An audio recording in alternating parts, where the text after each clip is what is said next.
We are today more than halfway through the Lessons from the Lion King series. And today, when we encounter Simba at this point in his growth and development, everybody know who Simba is at this point? Yes? Very good. So when we encounter Simba at this point in his story, Simba has lost touch with his potential. The decisions and the experiences have caused him to believe that he is not what he in truth is. British philosopher and self-help pioneer James Allen wrote that mind is the master power that molds and makes, and man is mind. Our founder said it this way: I am the thinker who. She also taught us that thoughts held in mind, and then just to capture it all in one quick statement, she would teach us that thoughts are things. And so when we are considering this power of the mind, and we consider Simba's predicament, the reality is that Simba is detached from what he is, not because of what he has been through, but because of what he thinks.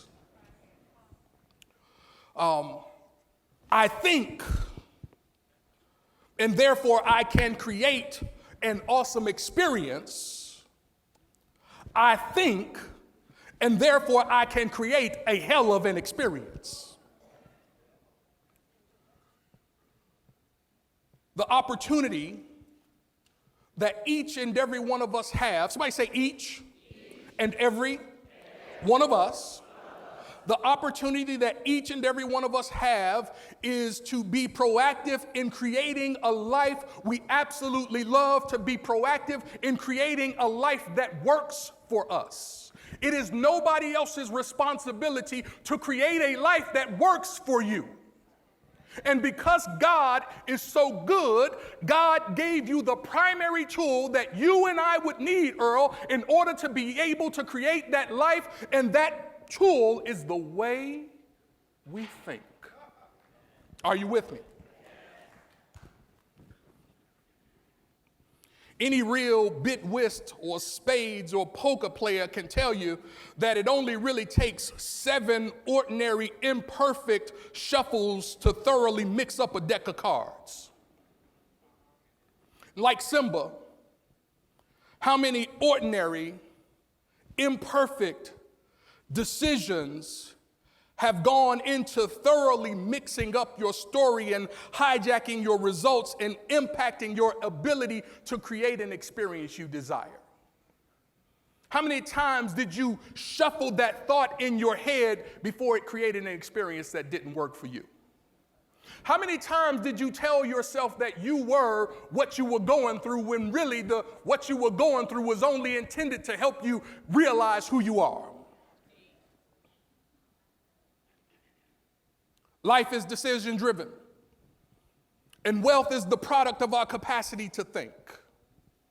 So when we reclaim control of our thinking process, and when we take back creative control of our ability to develop an intentional plan as we establish what will happen in our everyday life through the ability to think, our lives begin to change. So let's start right here. First point, put this in your notes. Thought is the connecting link to God. Thought is our connecting link to God. Now, what's the benefit of being connected to God? I'm glad you asked. The benefit of being connected to God, let's just take 3 from the scripture. Some of the benefits of being connected to God is, I will keep you in perfect peace if you will keep your mind stayed. That's a benefit of being connected to God. Another benefit of being connected to God is your whole body will be full of light if your mind or focus is single. Are you with me? Another benefit of being connected to God is that you don't have to be conformed to this world, but you can be transformed by the renewing of your mind so that you can prove what is the good, acceptable, and perfect will of God. You ready to take a quiz? Don't answer out loud. As you are currently sitting right here and right now, is your mind in perfect peace? If it is not, it's because your mind has not been steadfastly focused on God. Ready for the second question in the quiz? Is your body full of light? Now, when we mean body, I don't just mean this physical organism. I mean your finances, your relationships, your peace of mind, your joy, your exercise, your purpose, your commitment, your contribution to the world. Are those things full of light? If they are, then your eye has been singularly focused. If they aren't, then your focus has been elsewhere. Last question in the quiz. Are you experiencing the good, acceptable, and perfect will of God in your life? If not, it's because the mind has not been transformed. It hasn't been renewed. Are you with me? So then, as we recognize where we are, we don't have to judge ourselves. We just have to accept and recognize that sometimes God is not the only thing that we connect our minds to. Are you with me? No matter what the situation is, you have to remind yourself that you are always at choice. What do I mean? I mean that your mind, the way you think, is a mental factory. It's always producing something. So we have to guard what goes into our mental factory, because what goes in is ultimately what comes out. Can I give you a key? If you put the right thing into your mental factory and you keep out the wrong thing from your mental factory, the right thing will come out. So we have to be mindful about not letting other people just dump the results of their waste from their mental factory in our mental factory.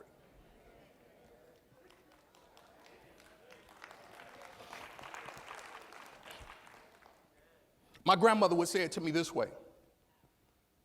So you have to be careful about basing your decisions on the advice of folks who don't have to live with your results.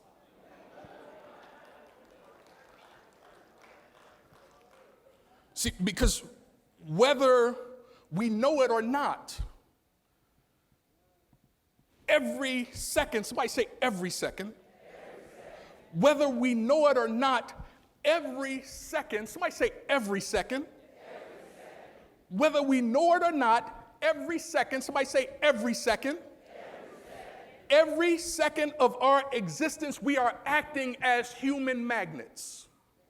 Every second we are attracting, as we are sending out thoughts and emotions, we are attracting back to us that which we're putting out. So then our decisions are the ability to refocus that so we can reestablish our connection to who we are and whose we are. Are you with me? Second point is, thinking is the movement of ideas in mind, imaging, and the process by which we bring into our lives what we choose. See, here's the thing. It's not what's happening to you now or what has happened in your past that determines who you become. It's the things you're focusing on this second and the meaning you are making this second and the actions you are taking right now that determine your destiny. See, it's not the mistakes that you made, Simba. It's not what happened to you in the past that's keeping you from being the king. That's the excuse. That's the story. That's the way we send ourselves off the truth of who we are. So we make ourselves believe that it's something that happened before, and if I assume that I am where I am right now, or I will be where I will be in the future because of something that happened to me before, I don't have to take any responsibility for what I'm doing right now. But your power is not in your past. Your power is in this present moment. See, God is always ising and is never concerned about wasing. In this very moment, the power to be all that God has created you to be is now. It's not what you were in the past. And so in order to get the most out of your tomorrow, in order to design your destiny in a way that works for you, you have to take advantage of now. Are you with me? And so the power is in the way I think now. The power is in the thoughts I hold now. The power is in what I feel now. The power is in the words I say now. See, it's not just impacting this moment, it's impacting my next moment. Oh my God. And if you, stay with me. If you really believe that there was value in your tomorrow, you would manage this present moment differently. If you really understood that you were creating your tomorrow now, you would think differently. Are you with me? See, the vision for what you are to be is created now. See, it's the ideas that are the beginning points of our good. Thank you. And ideas are what we have to work with. Put this in your notes. Ideas are the pure impulses of spirit. How do I work with ideas? I want to give you two things to do. When God gives you an idea, the first thing I want to encourage you to do is just slow down. See, like Joseph, sometimes when we get the idea, when we get the vision, we're ready to run full speed with it. But what God gives you in this moment, the idea he gives you in this moment may not be for this moment's manifestation. See, that's the power of faith. It allows us to continue walking even though it hasn't happened in this moment. So when God gives you an idea, when God gives me an idea, one of the first things I got to do is slow down. Second thing I have to do is quiet myself so I can comprehend and use what God gave me. See, you and I were never intended to be like a pine caterpillar. If you place a series of pine caterpillars and you line them up one after one and you shape them in the form of a circle, and if you put the last one in when the circle closes, a pine caterpillar will follow the caterpillar that's in front of it. And it'll just keep following. You could place food in the middle of the circle, and the pine caterpillar would not get out of the circle. It would stay in the formation until it starved to death, because it does not have the wherewithal to think about what it needs. So it would just blindly follow. See, we are not intended to just blindly follow. We are intended to use what God gives us when the resource is available to us. We are designed with what we call a superconscious phase of mind, a conscious phase of mind, and a subconscious phase of mind. Most of us are aware of the conscious phase of mind, right? This is where we think, and this is where we analyze, and this is where we criticize, and this is where we worry. Most of us are up on that. But it's the superconscious phase of mind, the part that is the connecting link. Are you still with me? That's where we access the ideas. That's where we encounter the words of Isaiah when he says, before you call, I've already answered. While you're still speaking, I'm already hearing you. The conscious phase of mind is like a overachieving type A personality. It just keeps thinking and keeps going. Sometimes until you go to sleep. Sometimes it even keeps going once you're asleep and you can't sleep because your mind is busy, running from one thought project to the next thought project. Anybody know what I'm talking about? And so the conscious phase of mind is always working. But is it working on the good desires of your heart? See, its job is to help produce the good desires of your heart. And then the conscious phase of mind links up with the subconscious phase of mind, and the subconscious phase of mind is that part of us where we feel. It's where our instincts are. It doesn't have a filter, so it accepts wherever we go. It accepts whatever we tell it to. If we are not highly intentional, say highly intentional. If we are not highly intentional about how we use our mind, we'll find ourselves like people suffering from the Niagra Syndrome. What's the Niagra Syndrome? That's where we jump into the river of life and we hop on our boat and we just let the flow of thought take us to wherever it's moving. And then we get caught up in the current fears and the current events and the current difficulties. And so we find ourselves unable to shake loose because we have not stuck our thinking oars in the water so that we can decide where we want to go. What I'm trying to tell you is that you are not intended to suffer. You are intended to use what God gave you so that you can design a life that works for you. And the power that God gave you to do it is your ability to think.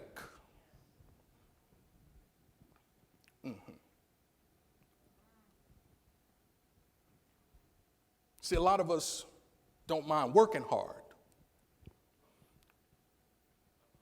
but we don't necessarily spend time thinking hard. It's all good. It's good. So let's go with our last point.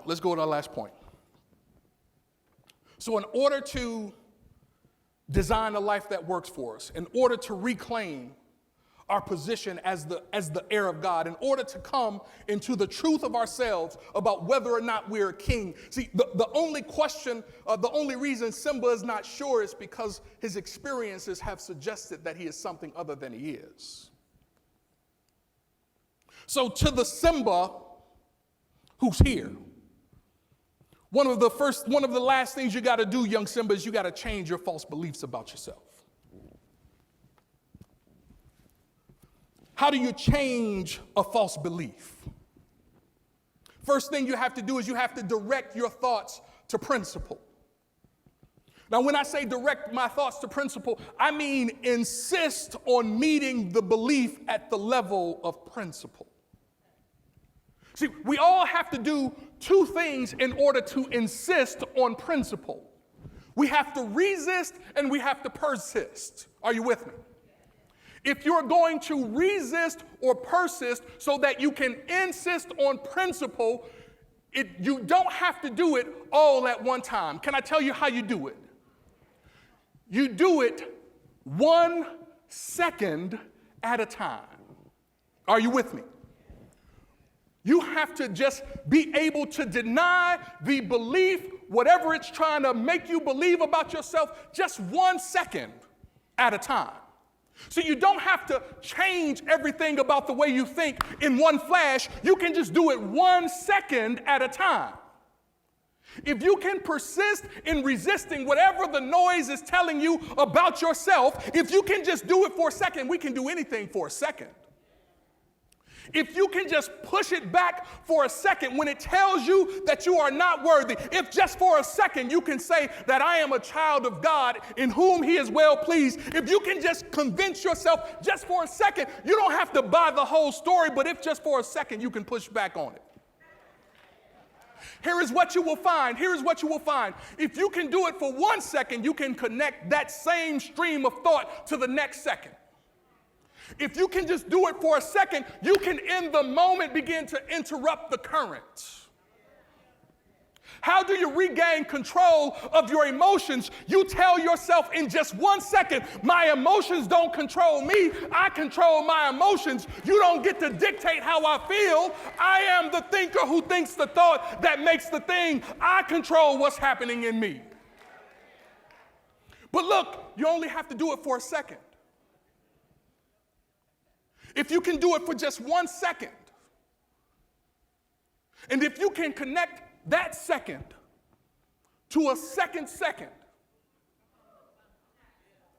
Before you know it, you've got 2 seconds of mastery. Can I just keep walking with it? If you can connect the second to a third second, if you can just string 3 seconds together where you are in control of your thinker, you reclaim for yourself that thoughts are things, and you only insist on thinking what is consistent with your desire. Listen, I want to just break it down to the basic level for you. Just for a second, Nestor, reclaim your ability to think for yourself. And thinking in a line that is consistent with the principle of what God has prepared for you. And not to be caught up in the current. See, it's easy to get caught up in the current. It's easy to get swept up. It's easy to get swept up.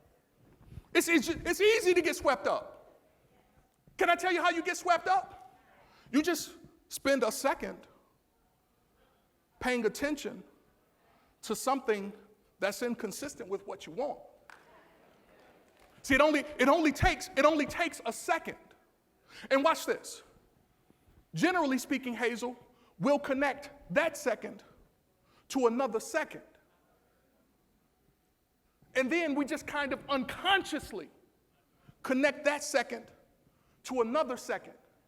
Before you know it, you have been spending the last hour entertaining someone else's foolishness that does not help you get to where it is you desire to go. And so what we have to do is just for a second insist on seeing it from the perspective of the principle. Right? Just for a second, if I resist the suggestion and I persist in seeing it and hearing it from the principle, not from the appearance, but from the principle. If I will just for a second remind myself that God is omnipresent. In this moment, in this self-same moment, as the doctor is telling me that something is going on with me, as I let the diagnosis be what it is, if for a second I can just bring myself to the reality and say, God is my health. I can't be sick. You see, it doesn't take too many seconds in order to say that to yourself. But you might have to connect more than 1 second of saying it. See, can I share something with you? Can I share something with you? One of the things that we have to commit ourselves to doing is spending more time in principle than we do with the appearance. See, it is the way it is because our focus is on the appearance. But I can hear the master teacher saying, don't judge by the appearance. Judge righteously. Now, when you judge, in order to judge righteously, you got to see clear through that thing into God back on the other side of it. See, sometimes you can't see God in the person you got a disagreement with. Sometimes you can't find God in the midst of the argument or in the heat of the disagreement. But you definitely won't be able to find God if you never look. Are you with me? See, it's a conscious decision to look for God. And here is what I've learned. When you seek Him, you can't help but find Him. Here is what I've learned. If you ask, you can't help but receive. Here is what I've learned. If you knock, the door will have to open. Now listen. Come on, because sometimes we want it too easy. We want to spend all of our time in the appearance, and then we want to get out of faith when we knock once and the door don't open. God, I knocked. You said it would open. Can I bless you? What if you had to knock for as long as you stayed in the appearance?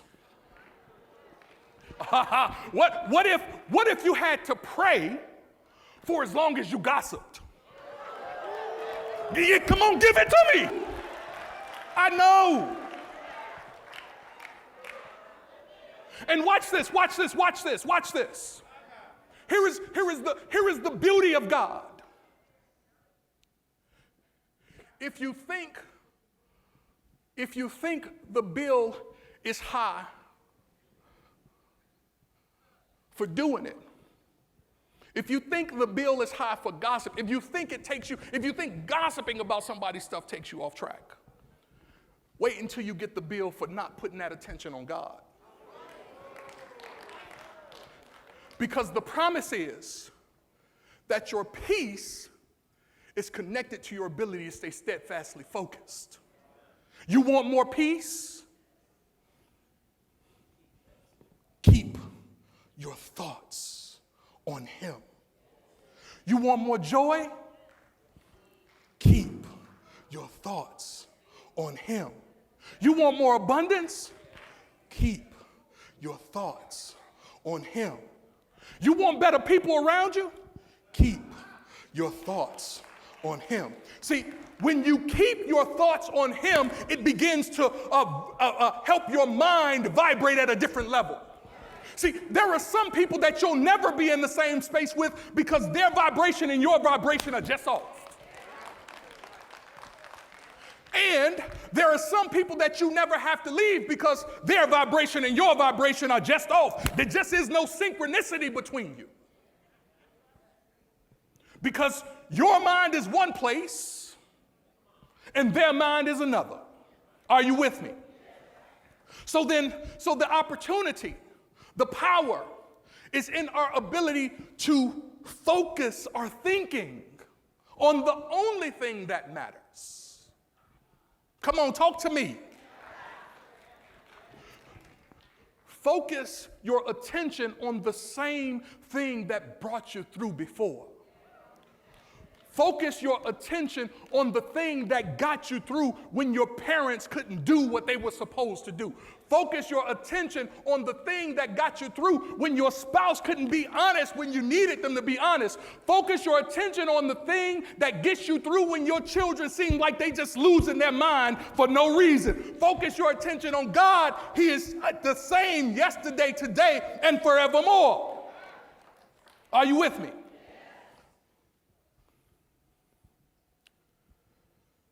So how do we change belief, God? We have to insist on meeting the belief at the level of principle. The second thing we got to do is we have to desire something better. We have to desire something better. Repeat after me. I have to desire something better. Let me say it to you this way. You have to change what you demand from yourself. If you're going to change your belief and transform your life and bring yourself back into the realization that, yes, Simba, you are the king, you have to change what you demand of yourself. What will you no longer tolerate? What will you no longer put up with? What will you no longer settle for? What will you no longer reduce yourself to? You have to change it.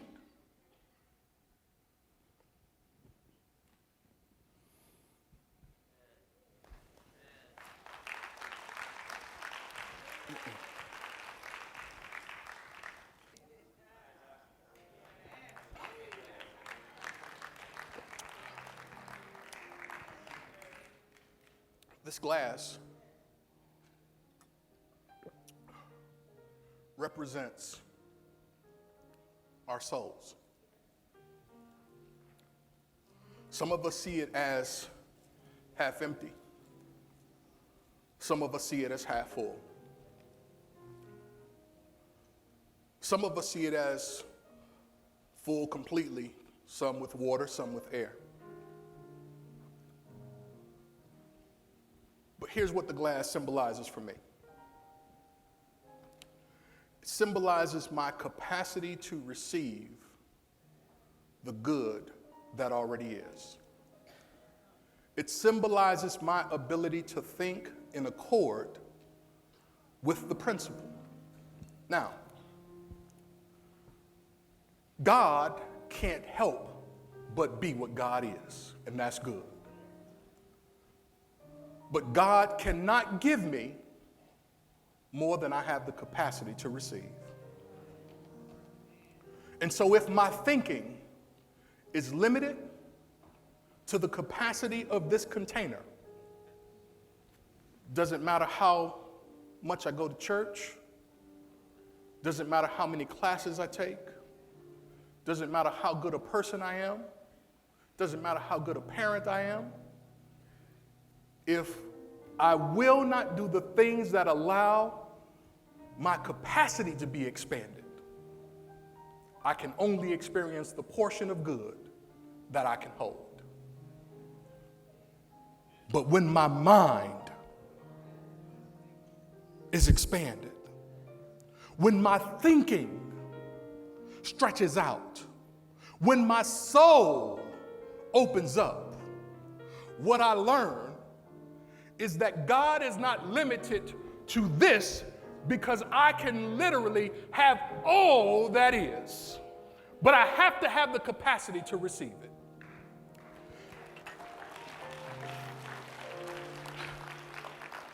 How do I expand my capacity? I have to recognize that I am the thinker who thinks the thoughts that makes the thing.